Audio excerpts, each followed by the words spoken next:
بسم الله الرحمن الرحيم. اللهم صل على النبي. انا هنا هعمل ايه؟ فراخ بعصير البرتقال بطعم البرتقال. هشويها في الفرن. انا معايا الفراخ مغسوله كويس ومفتحاها زي ما احنا شايفين كده من تحت الجلد. هعمل ايه؟ معايا هنا بصله، فصين توم. هحط عليهم دول، هفرمهم. هحط عليهم معلقه خل وهفرمهم. وكمان معايا هنا التوابل، ملح وفلفل وحبهان بودر، ودي زنجبيل فريش. ده هحطها هنا في الكبة عشان تتفرم.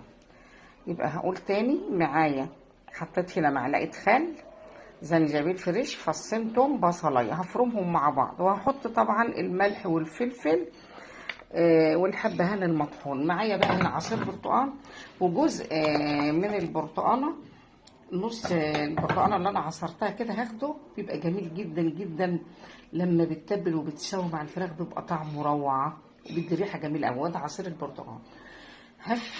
هفرم الاول بقى ونشوف هنعمل ايه. ضفت وحطيت التوابل. انا جبت معلقه عسل بالمنظر ده، هضيفها. ومعايا عصير البرتقال هضيفه واقلب. هقلب المكونات دي مع بعضها، وهتبل الفراخ من بره ومن جوه وفي الشقوق اللي انا عاملاها. وهسيبها بقى ساعة، 2 3 ليلة، زي ما انت عايزة حسب وقتك. لو مستعجلة بتعملها على طول برضو بيطلع طعمها في منتهى الجمال. بألف هنا وشفا. هنشوف بعد ما اتبل اوريها لكم. زي ما احنا شايفين حطيت في الشقوق بتاعتي كده اهي كلها، وحطيت من بره ومن جوه ومن ناحيتين. شايفين؟ هسيبها بقى المدة الكافية اللي تخليها تشرب حسب وقتك. كل واحد بيعمل حسب الوقت بتاعه. وبعدين ندخلها في الفرن. زي ما احنا شايفين انا حطيتها على البوتاجاز من فوق بعد ما خدت وقتها في التتبيله.